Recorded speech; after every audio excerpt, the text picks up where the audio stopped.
Good afternoon, everybody. Well, I call this hearing to order. Without objection, the chair is authorized to declare a recess at any time. I want to thank everyone, especially our witnesses, for joining us today for our subcommittee's remote hearing. I want to make sure to note some important requirements. Let me begin by saying that the standing House and committee rules and practice will continue to apply during remote proceedings. All members are reminded that they're expected to adhere to these standing rules, including decorum, when they're participating in a remote event. With that said, the technology we're utilizing today requires us to make some small modifications to ensure that members can fully participate in these proceedings.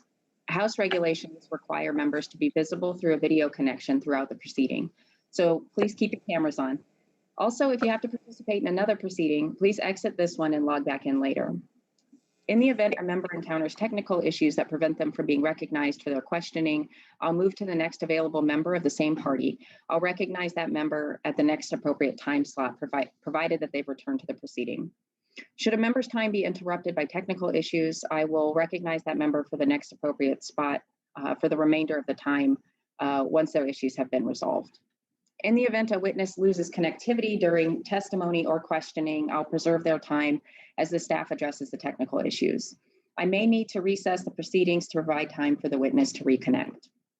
And finally, remember to remain muted until you're recognized to minimize background noise. In accordance with the rules established under HRES 965, staff have been advised to mute participants only in the event that there's inadvertent background noise. Should a member wish to be recognized, they must unmute themselves and seek recognition at the appropriate time. All right, well, the COVID-19 pandemic has exposed longstanding weaknesses in our global supply chains. As countries around the world shut down to slow the spread of the virus, entire sections of the domestic and global economies were brought to a standstill.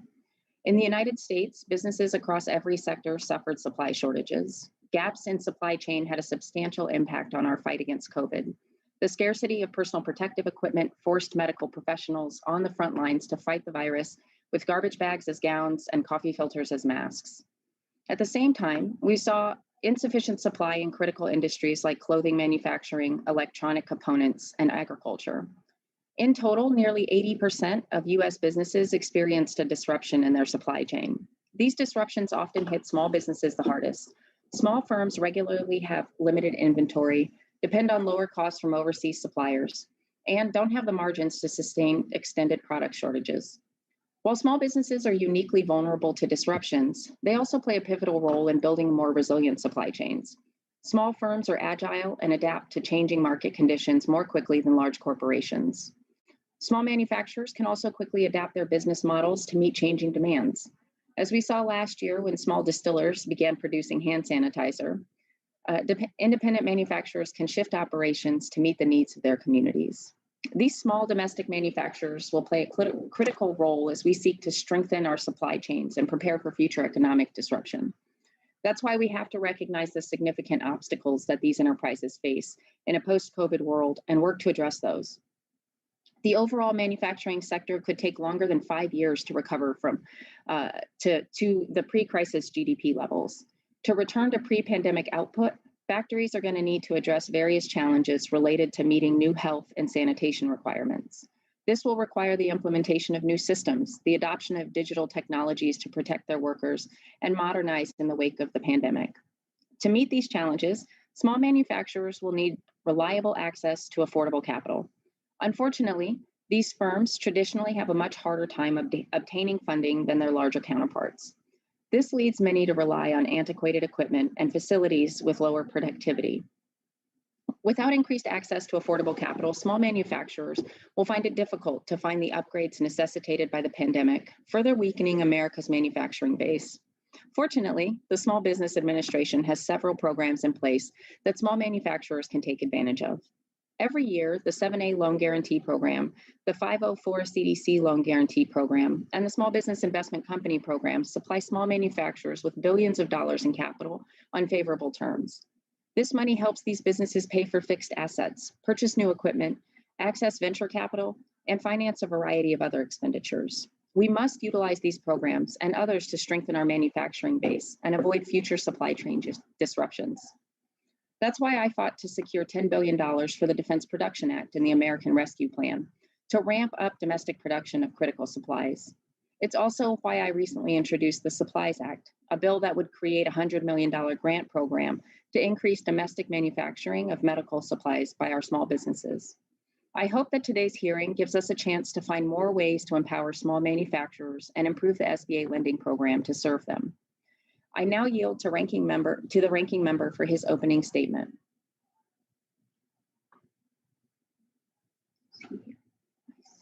Oh. Thank you, Madam Chairwoman. I appreciate it very much, and I certainly appreciate our witnesses appearing with us today. Am I coming through okay, Madam Chair? Okay, great. Coming from a manufacturing background, I am very much looking forward to this hearing and hearing from all on some ideas, suggestions that the federal government and the U.S. Congress can engage in to improve our strength and ability for small manufacturers and all manufacturers for that matter. Again, thank you, Madam Chairwoman. I appreciate your convening today's hearing on this very important topic. Given the great influence these businesses have on our national economy, I think it's particularly appropriate that we dedicate the subcommittee's first hearing for one of America's most vital industries. In fact, it is difficult to overstate the importance of manufacturing to our economy. At a micro level, manufacturing is a significant job creator, producing higher than average salaries, raising the standard of living for millions of Americans across the country. Pennsylvania, manufacturers account for over 12% of the total output in the state, employing nearly 600,000 individuals directly and 10% of our workforce. Pennsylvania manufacturers help sustain millions of additional jobs up and down the supply chain. Prior to the pandemic, total manufacturing was almost 100 billion in 2019.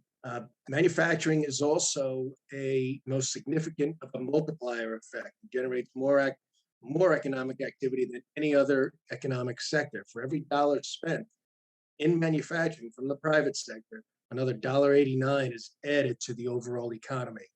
Macro level, manufacturing drives productivity growth, drives R&D growth. Productivity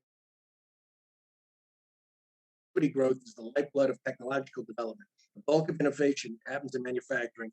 Growth from other sectors springs from innovations within this sector.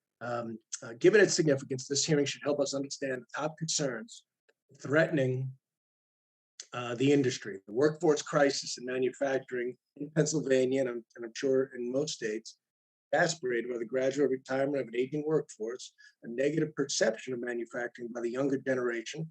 That's why we need more tours and more career and technical investments, because these manufacturing facilities are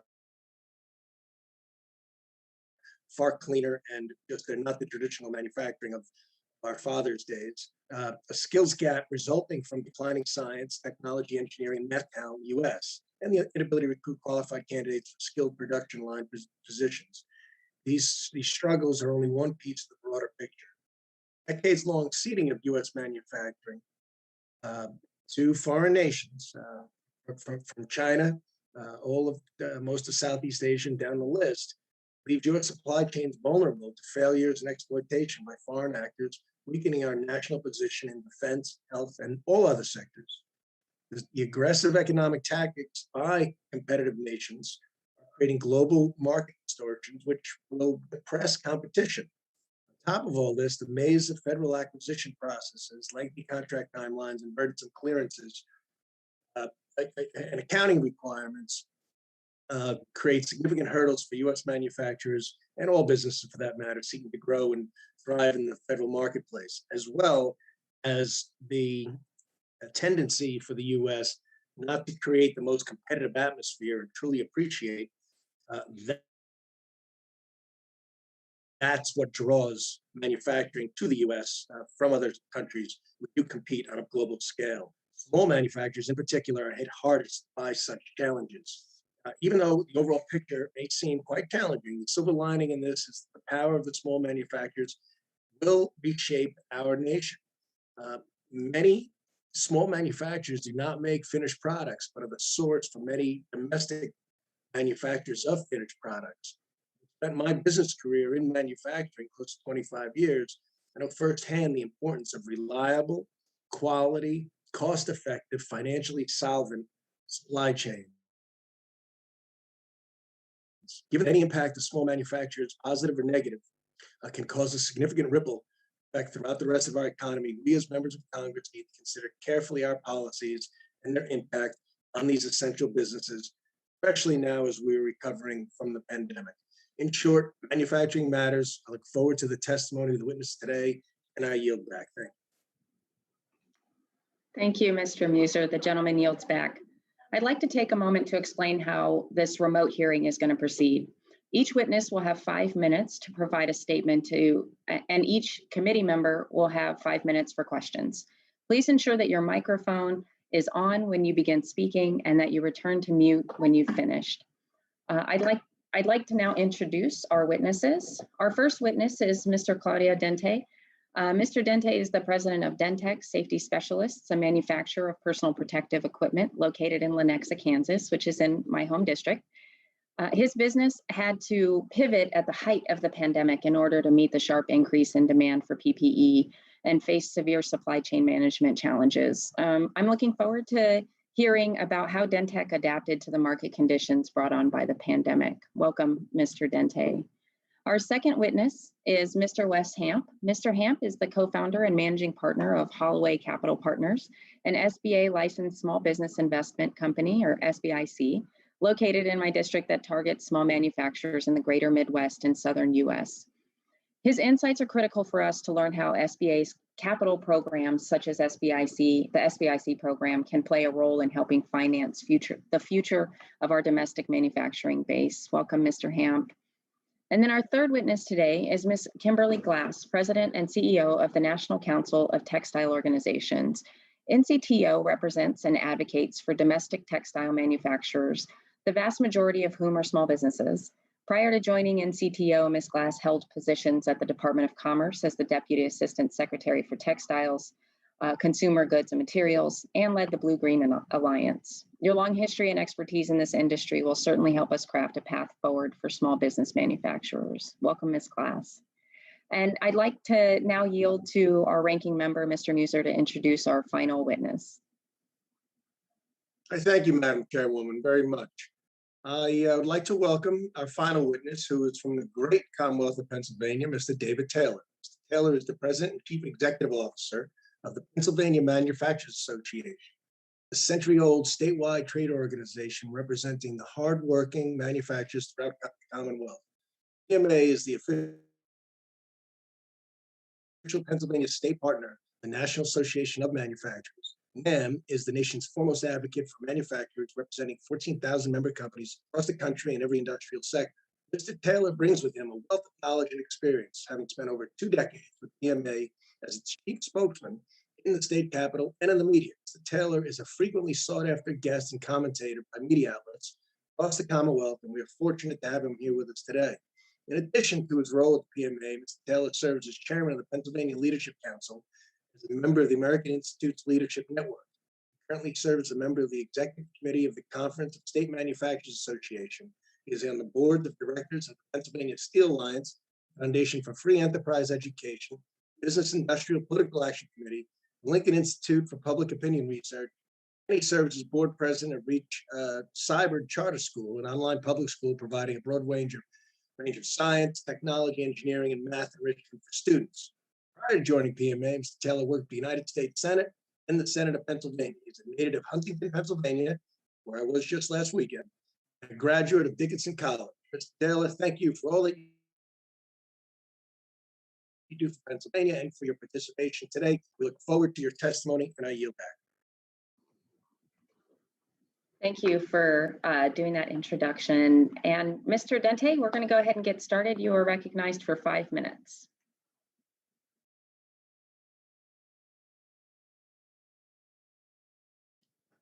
Sorry about that, wrong button. Appreciate it very much, Madam Chair. Appreciate the opportunity to participate in this conversation. I'd like to let you know first that I'm a 41-year veteran of personal protective equipment in manufacturing, distribution, and design. I know nothing but this industry. I'm going to share with you my journey through this experience.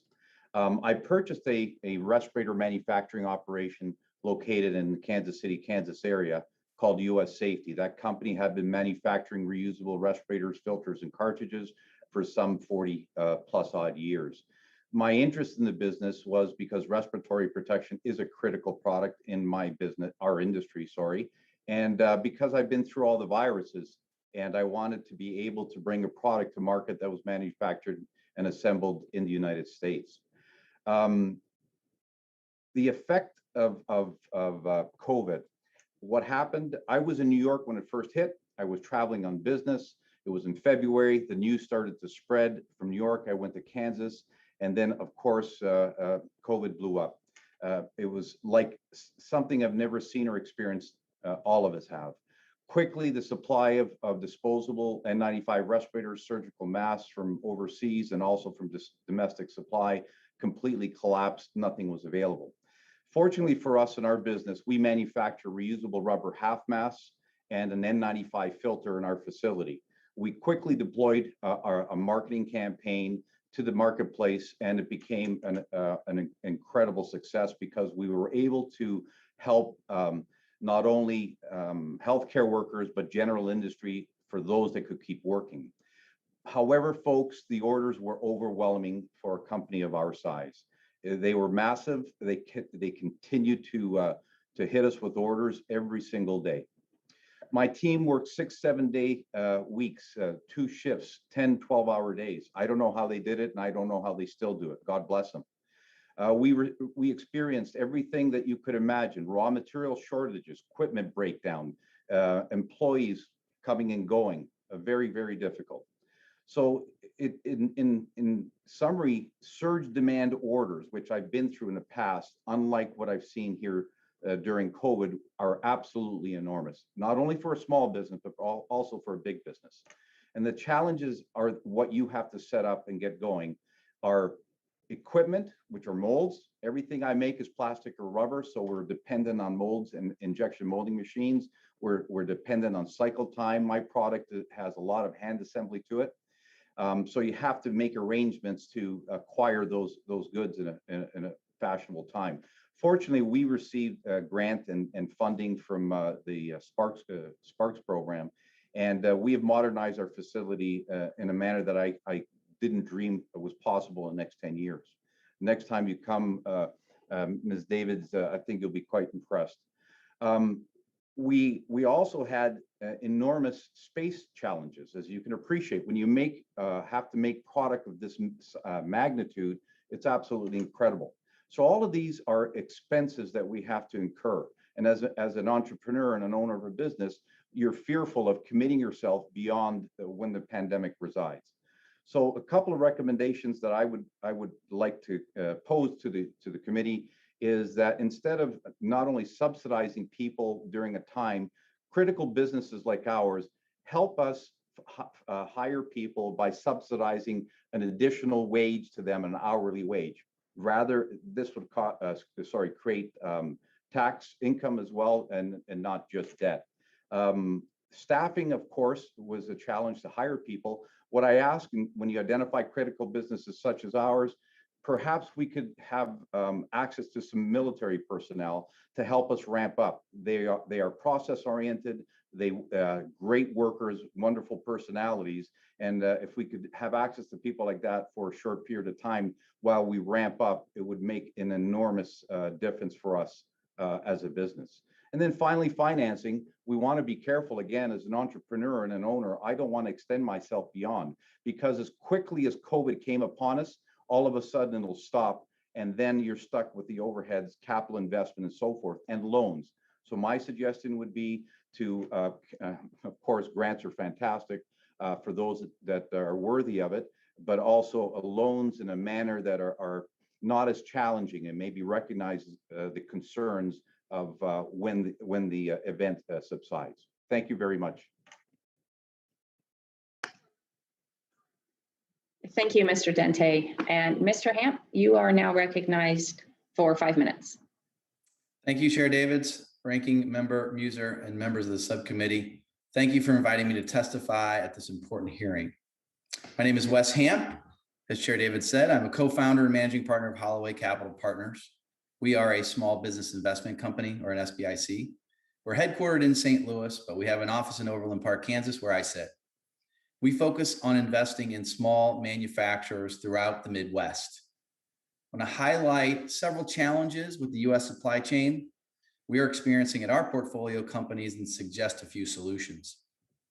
Challenge 1, COVID-19 exposed our country's massive reliance on China and our supply chain across nearly all industry sectors.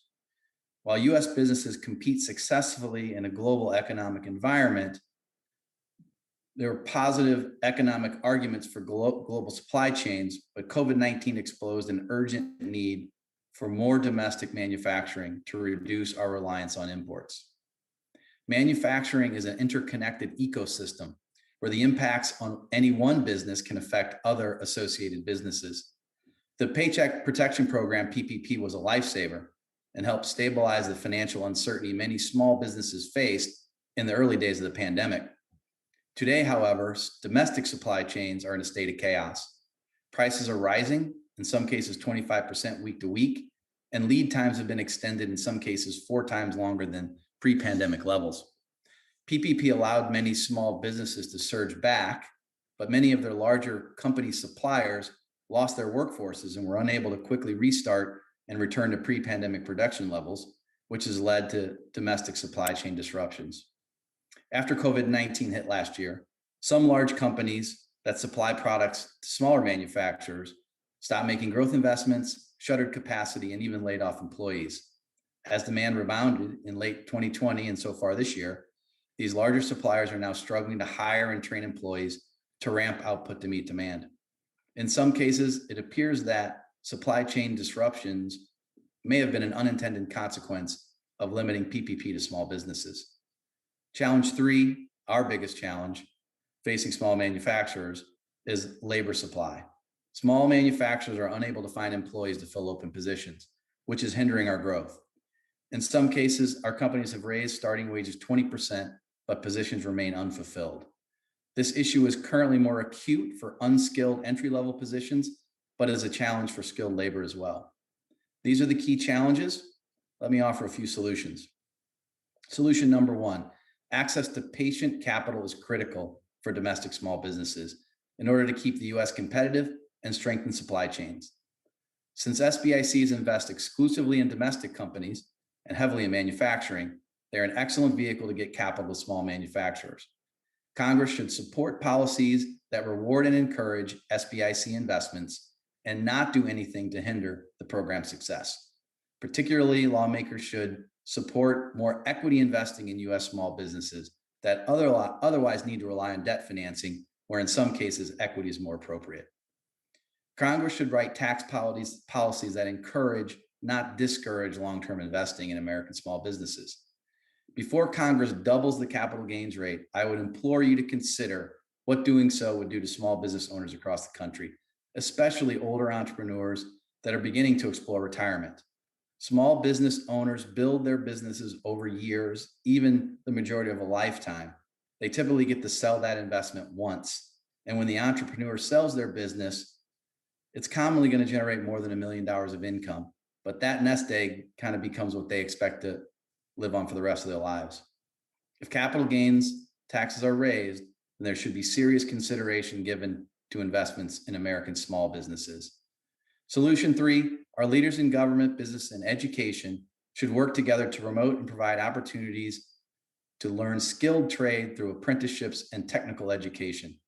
Finding workers is one of the biggest problems in the manufacturing sector, and it's holding back small business growth and national economic growth. 4-year college degrees are not for everyone, and people can make good livings working in the trades and support manufacturing, and these type of careers should be supported and encouraged. Thank you again for the opportunity to testify before the subcommittee, and I welcome your questions.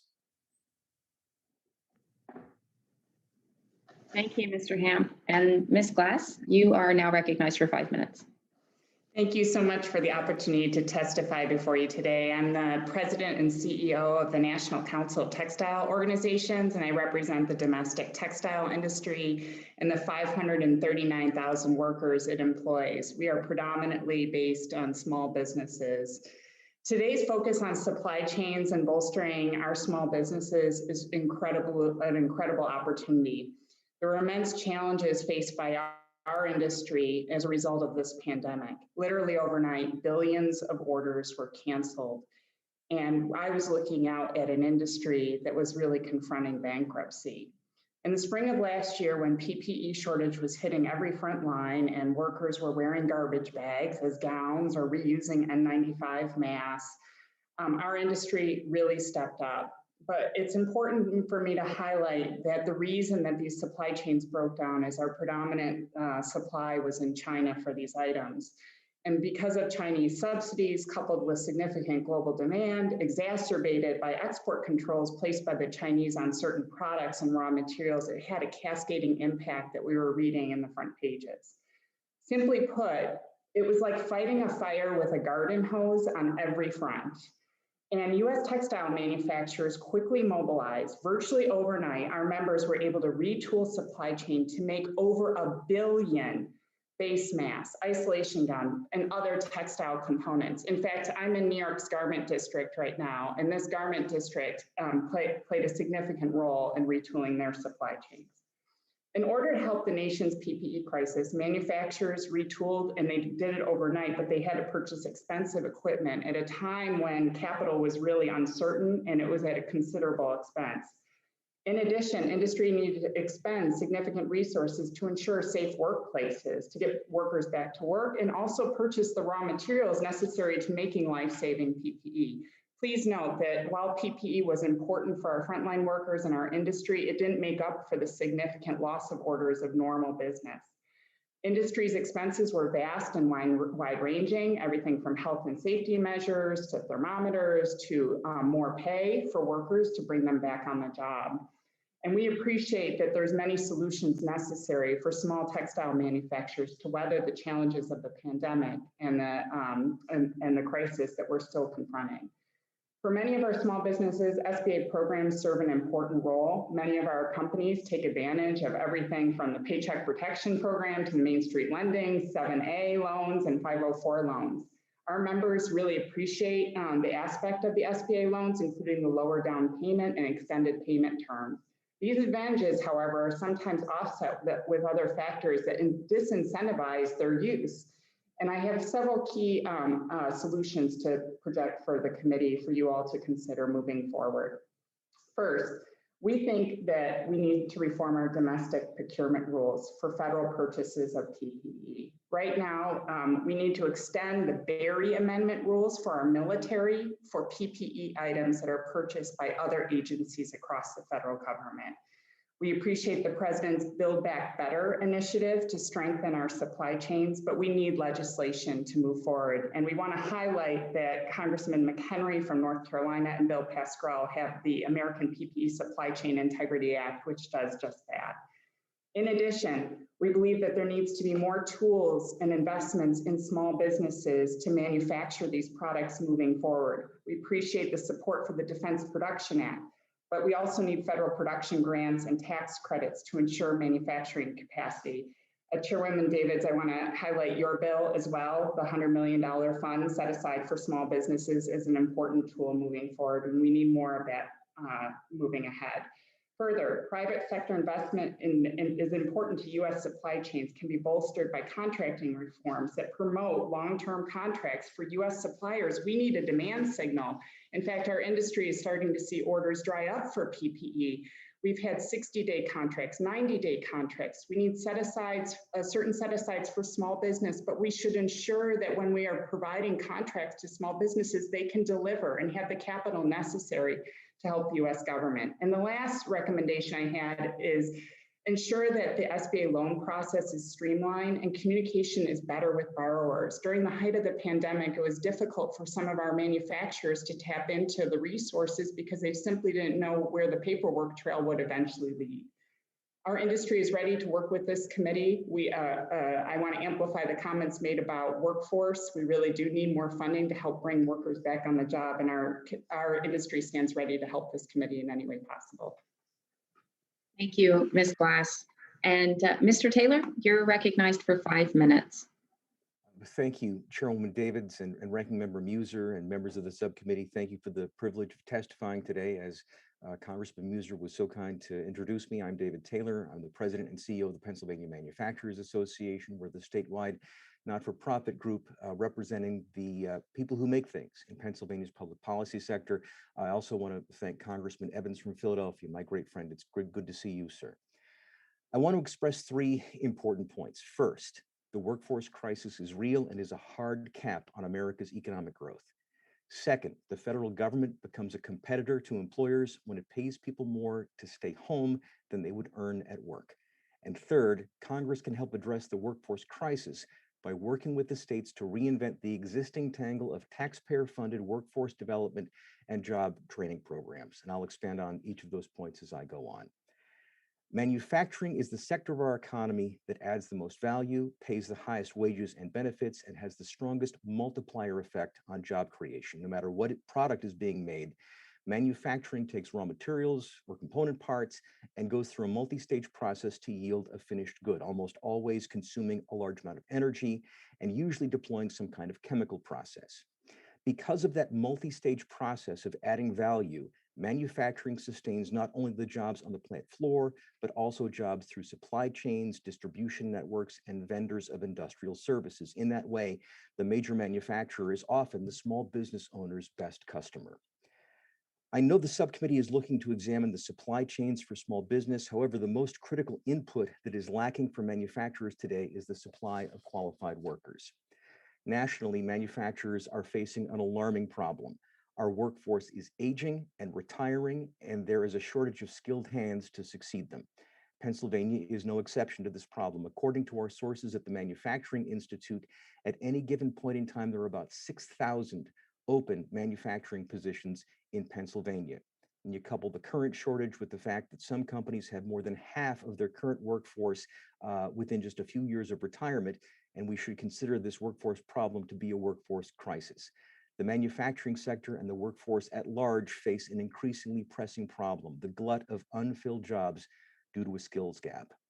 As a result of employers' inability to find enough qualified new hires, businesses are not able to grow to meet current levels of customer demand. Those employers are leaving money on the table because they can't find the quality employees they need to increase production capacity to be able to bid on new work, which is available. And this is what I'm trying to express when I say that the workforce crisis is a hard cap on growth. Of course, to get people into the workforce, they first have to want to work. This is one of the problems of the current moment because of Congress's policy of subsidizing state unemployment compensation payments. The federal government was correct to respond to the needs of our citizens caused by the economic shutdown triggered by the pandemic. Many people are still dealing with both the health crisis and the economic consequences of the shutdown. The impulse to be generous is understandable, but regrettably, the federal taxpayer subsidy to state unemployment benefits is keeping many employees out of the workforce. One final thought that I want to share with you concerns the efficacy of the nation's job training and workforce development programs.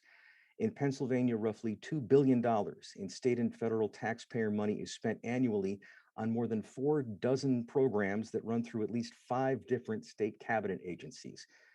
Following the 2019 audit of the state's workforce development system, Pennsylvania's Auditor General at the time, Democrat Eugene DePasquale, said, and I quote, "I think it needs to be restructured entirely. You have to envision nothing exists right now and how you would create it. None of us would have it look the way it does today." I am convinced that there are hundreds of millions of dollars in efficiencies that could be realized if Pennsylvania, working in partnership with Congress and the respective federal departments, could realign, rework, and move dollars between programs. The existing waiver process has been used to great effect by the state of Indiana, and I would recommend using their experience as a model for future reforms. So thanks again for the great honor of speaking with you, and I will do my best to answer your questions. Thank you, Mr. Taylor, and thank you to all our witnesses. We appreciate your expertise and everything you've shared today. We'll go ahead and get started with the questions. I'll begin by recognizing myself for 5 minutes. Mr. Dente, in your testimony, You gave both recommendations and a bit about the story of the difficulty that you faced in pivoting and transitioning. I'm wondering if you could speak specifically to the challenges that Dente faced while searching for capital to produce the N95s during the height of their shortage here domestically. Thank you. Please understand, I don't manufacture disposable N95s. We manufacture reusable product, right? So again, when the volume of orders, which were massive, came to us, right now I'm self-funded, but I was at a point where I was saying, what the heck am I going to do? We were fortunate when the CARE Spark grant program came out. We qualified for that. We also qualified for a loan from the Department of Commerce for Kansas as well. Had I not qualified for those programs, I would have had to have gone to the street. And but the problem is the speed, trying to get things accomplished in during a chaotic time like that. It would have been, I don't know how we would have done it. Don't know how we would have done it. Hope that answers. Yeah, thank you, Mr. Dente. And I'm going to switch over, Mr. Hamp. I know that a lot of manufacturers had to reassess their supply chains following the pandemic-related disruptions and realized that there was a lot of risk and vulnerability in the supply chains that they were making use of. I'm wondering if you could tell us a little bit about the role that SBICs can play in establishing a more stable supply chain for our small manufacturers, small and mid-sized domestic manufacturers. Sure, I'll talk about, we focus on manufacturing, and, as the supply chain stretched out and it became very difficult, prices are increasing regularly. Sometimes, products that we would get on a, kind of just-in-time basis weren't even available. What we did was we encouraged our portfolio companies to invest in inventory, to take down as much inventory as they could, as quickly as they could, to get through what was an uncertain time. Again, the PPP program helped, but what happens in those situations where we've got, we have a company that needs capital to address a short-term issue, the SBICs would typically stand behind those portfolio companies and inject capital if needed. But all of our companies were able to, through the PPP loan, keep employees employed, and then they had capacity to buy the inventory more than they would normally hold to get through the situation. But knowing that you've got a financial partner in an SBIC makes making that investment easier. Unlike Claudio, it's not all on the individual to source that capital when you have an institutional investor alongside as a partner. Yeah, I appreciate that. I guess in the remaining time, Ms. Glass, I'd love to hear from you. You mentioned quite a bit in your testimony, and as you know, last year I introduced the Supplies Act, which would provide grant funding to small manufacturers who are able to produce PPE and other emergency medical items during the crisis. I'm curious if you see a role for the SBA and other federal agencies to support domestic PPE manufacturing in the long term. Absolutely. In fact, our industry collectively is really seeking the long-term federal government plan associated with onshoring PPE production. Our industry provided materials for the Strategic National Stockpile, FEMA, Defense Logistics Agency. And the kind of investment that you're talking about in your bill about people being able to invest in manufacturing equipment, we can be a globally competitive industry. There is no doubt the prices associated, our industry has become much more efficient since March of last year when they were making products for the first time. And they want to invest in equipment in their manufacturing facilities to be more globally competitive, but they also want a strong demand signal. So we think with the Small Business Committee here and the SBA, leveraging those loans or grant opportunities, working with your agency partners across the federal government on procurement policies and long-term contracts, and ensuring that this small business community is supported in the long term. So we're bringing these supply chains home and reshoring essential production like PPE. Thank you, Ms. Glass. And thank you to everyone who answered my questions. My time has now expired. The ranking member, Mr. Muser, is now recognized for 5 minutes. Thank you again, Madam Chair. Pennsylvania, my home state, the great Commonwealth of Pennsylvania, is known as a manufacturing state. We have a long history of coal, steel, garments, as mentioned, concrete, masonry, fabricators, candy, beer, crayons, guitars, batteries, airplanes, helicopters, to name a few. We have, however, suffered over the last several years, or over the last, we'll say 40 years. And for the last several years, we've made somewhat of a comeback. Mr. Taylor, you and I both know well the statewide burdens that exist in Pennsylvania related to taxes and regulations. Could you speak about the importance of natural gas, on how natural gas creates competitiveness for our small and large manufacturers? Yes, sir. I'll be glad as well as provides what is necessary for manufacturing.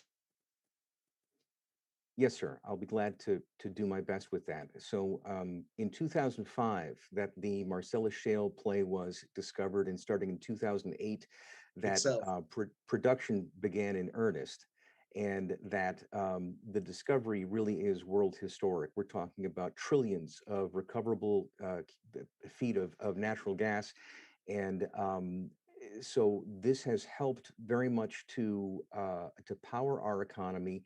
But thinking about what the other testifiers said about the need to reshore supply chains, that that Pennsylvania is, along with having the methane, the natural gas that's used for fuel and for electricity generation and industrial furnaces, that we also have abundant natural gas that comes with natural gas byproducts, ethane, butane, pentane, propane, and natural gasoline, and that there's been an $8 billion investment by Royal Dutch Shell in Western Pennsylvania for a facility to produce polyethylene, which again is at the top of a value chain that can derive every kind of plastic, styrofoam, and rubber, and every kind of coating in the marketplace. So that domestic source of this industrial input, I think, is critical to making our supply chains resilient and price competitive domestically.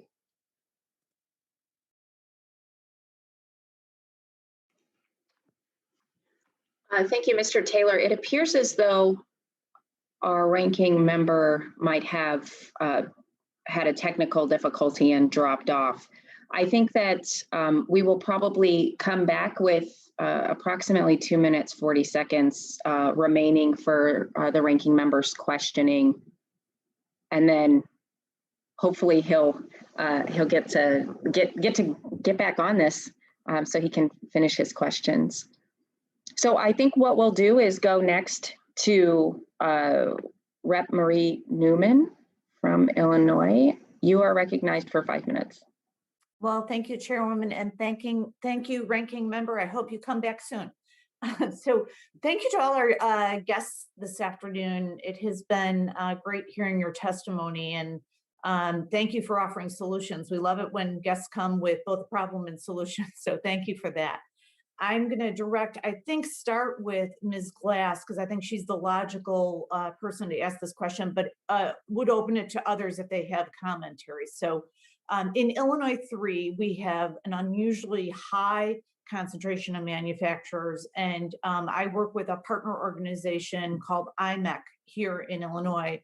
And I think it's well known, in the industrial Midwest, we have a lot of micro manufacturers. So in my district, about 70% of all manufacturers are under 20 employees. And what that means is that that's a huge employment base, but we're particularly productive. And so with that, I have a couple of questions around that.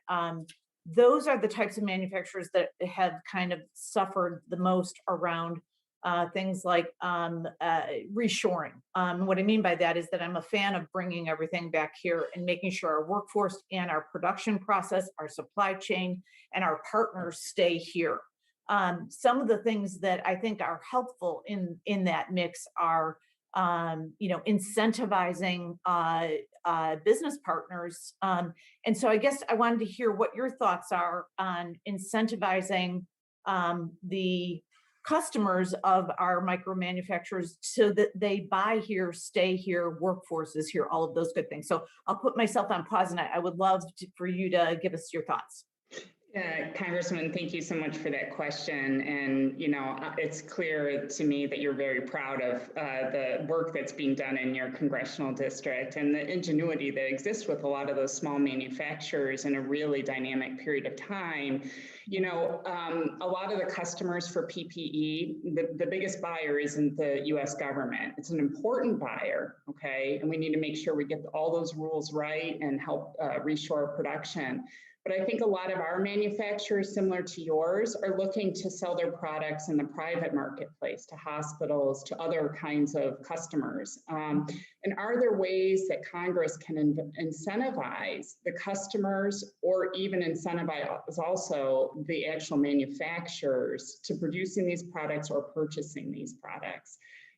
We as an industry have all collectively been talking about the fact that maybe there's unique arrangements that can be made with hospitals and nursing homes and others that would get an incentive for buying made in the USA product, or maybe they get a better Medicare, Medicaid reimbursement rate as a result. I think this is a time for creative thinking, similar to the micro manufacturers in your district, who all kind of probably came together in unique partnerships during this period, to think about what it would take to actually bring some of these production chains onshore and how to incentivize the private marketplace. Great. And if any of our other guests have any suggestions, I'm all ears. If you'd like to go, Claudia, that would be great to hear from you. I'm sorry, I keep pressing the button up there, not down there. Apologize for that, Representative Newman. Thank you. Great comments there, Kim. The issue is not the end user, and I hope there's no distributors on this call.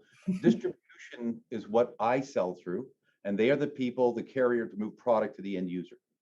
The distributors are the challenge, because they're the ones that don't want to disrupt their current supply chain, which may be overseas, right? So your idea, Kim, about incentivizing the end user is great. So think about it like this. In our industries, in all industries, there are buying groups, and buying groups create and collect rebates.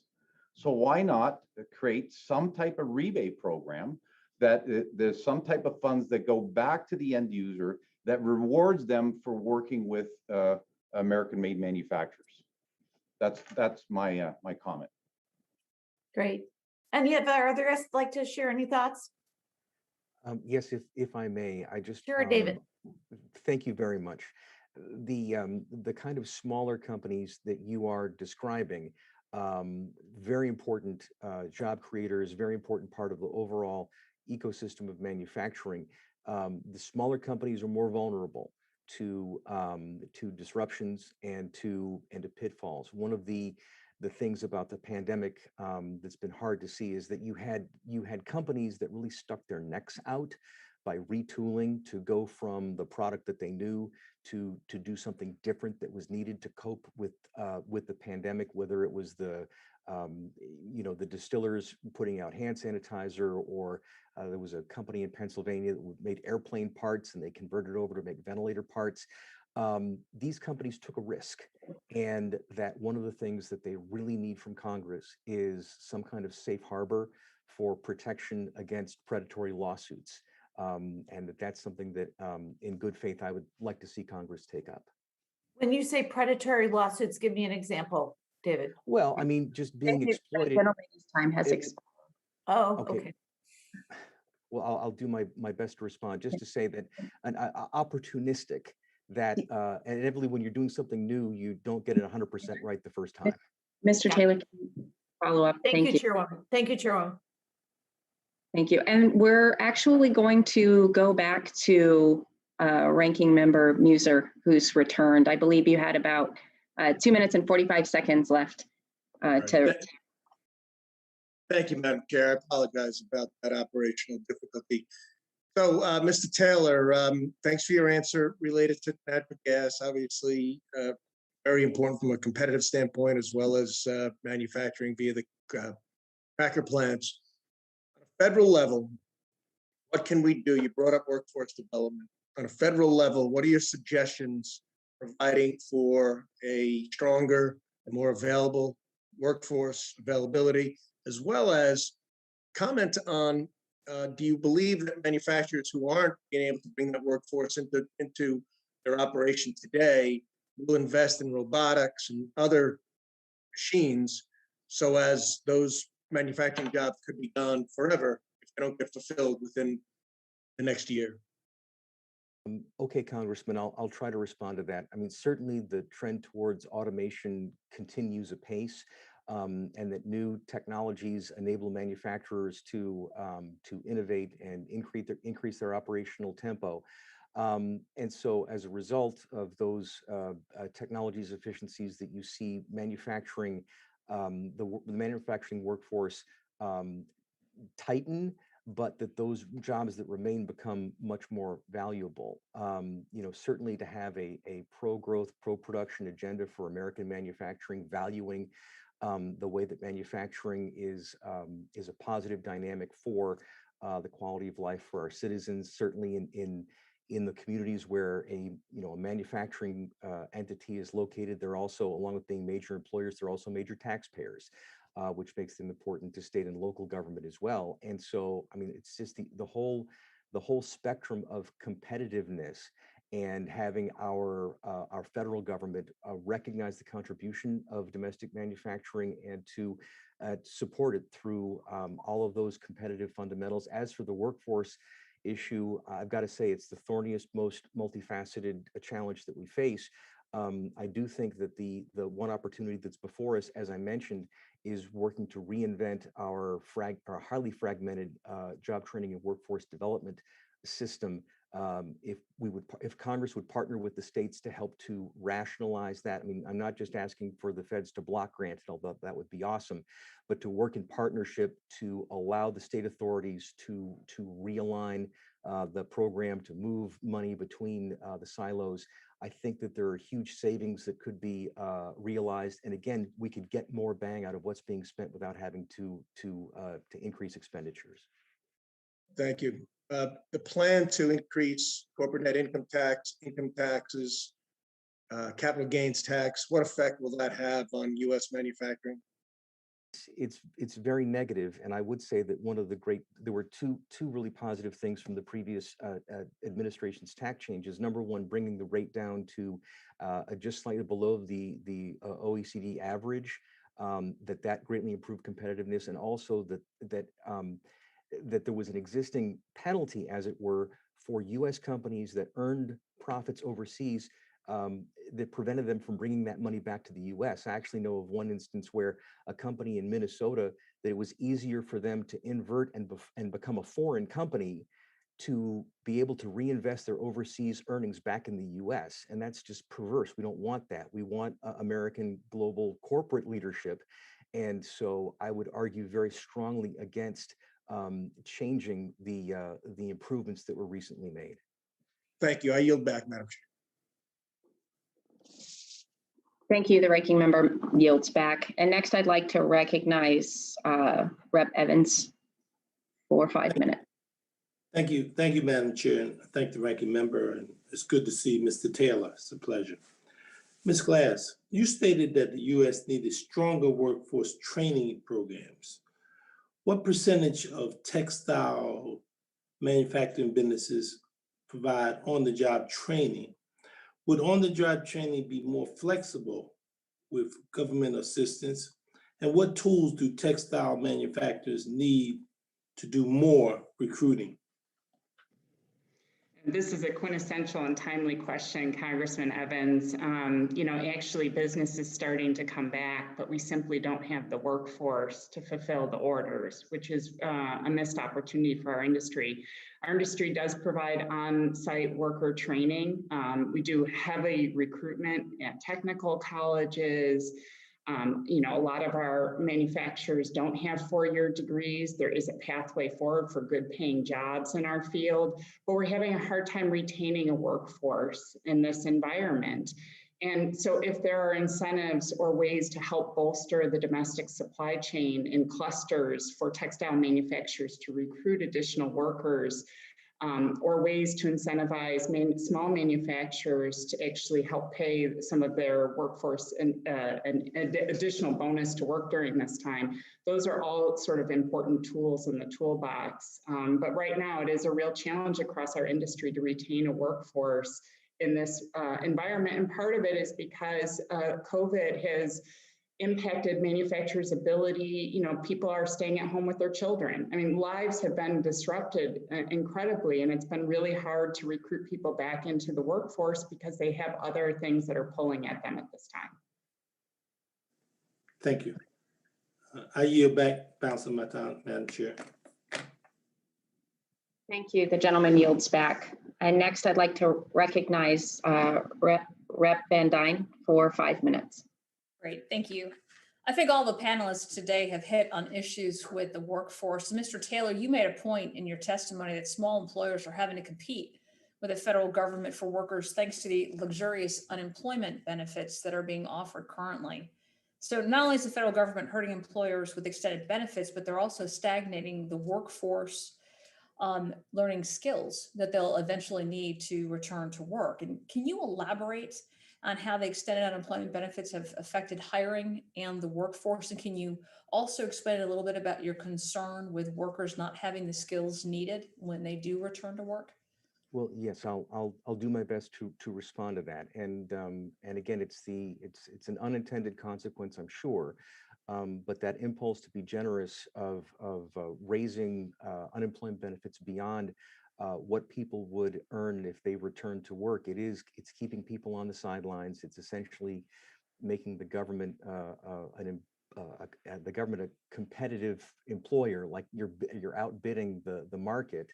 And you know, I mean, certainly there's a precedent in history with the New Deal 3-letter agencies to give unemployed people work, but at least in those instances, they were actually engaging the program participants, that they were doing work, they were hopefully upgrading their skills, they were at least keeping current, and would have something that they could list on a resume. That employers know the longer somebody is on the sidelines, the more their skills degrade, the longer that gap comes on their resume, and the more difficult it is for somebody to re-enter the workforce. Yeah, I appreciate that. It's also evident by the testimony we've heard today that small manufacturers, while agile and highly resilient, have faced a tough time during COVID-19. President Biden has proposed increasing corporate taxes, among other tax hikes. So, Mr. Taylor, how would increased taxes affect small manufacturers? Well, I mean, in Pennsylvania, about 80% of our manufacturing employers are they're not C corporations, they're S corps or LLCs or partnerships.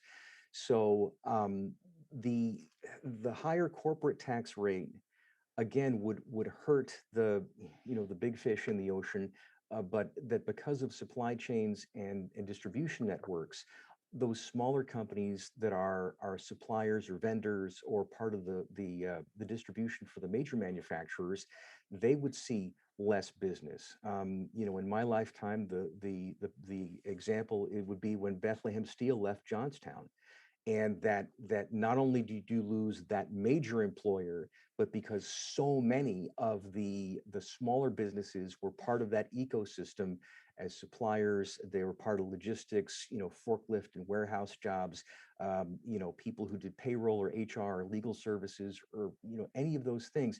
If you lose what happens on the plant floor, all the rest of it goes away. And so with our eye to competitiveness, especially with reshoring in a very demanding global marketplace, I would recommend strongly against raising the U.S. tax rates. I appreciate that answer. Also, in your testimony, you mentioned the potential to cast a wider hiring net, including those that had been incarcerated before. Are there any regulatory burdens that make it difficult to hire these types of workers, and can they be changed to allow employers to cast that wider net?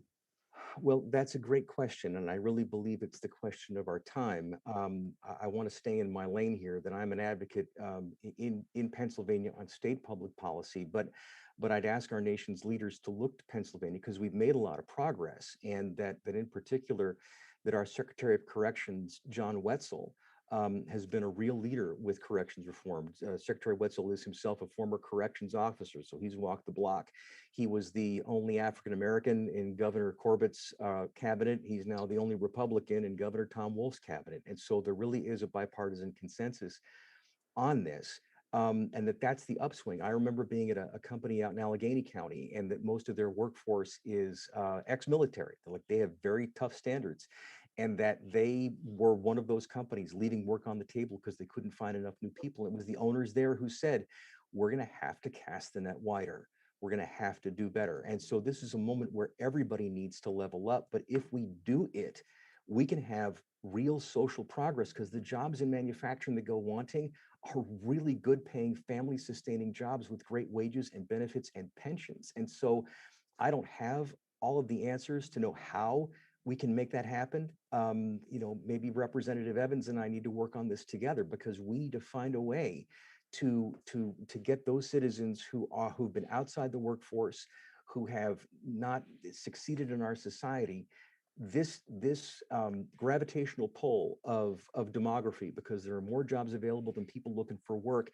This should be the time when we help to bring those marginalized folks back into the workforce, into productive living, and into the dignity of work and the real sense of identity that can come from having a profession and a skilled trade. Thank you very much. Chairwoman, I appreciate the extended time. Thank you, Rep. Van Dyne. The gentlelady yields back. And first of all, I would like to say thank you to all our witnesses for taking the time, for joining us today, and sharing your expertise. Your testimony has certainly given the subcommittee members valuable insight into the problems that have been created because of the pandemic, and particularly for our small manufacturers and the challenges that they're facing moving forward. The pandemic has taught us a hard lesson in the value of domestic manufacturing and a robust supply chain. Today, we continue to feel the effects of supply chain disruptions and shortages on our economy. And we obviously want to avoid a repeat of this situation, which means we have to find ways to empower small manufacturers. One of the most common sense ways to do that is by ensuring that they have ample access to affordable capital. And I hope today's hearing has shed light on critical SBA lending programs, and I'm looking forward to working with all of you to find ways to improve them. I would ask unanimous consent that the members have 5 legislative days to submit statements and supporting materials for the record. Without objection, so ordered. And if there's no further business to come before the committee, we are adjourned. Thank you very much.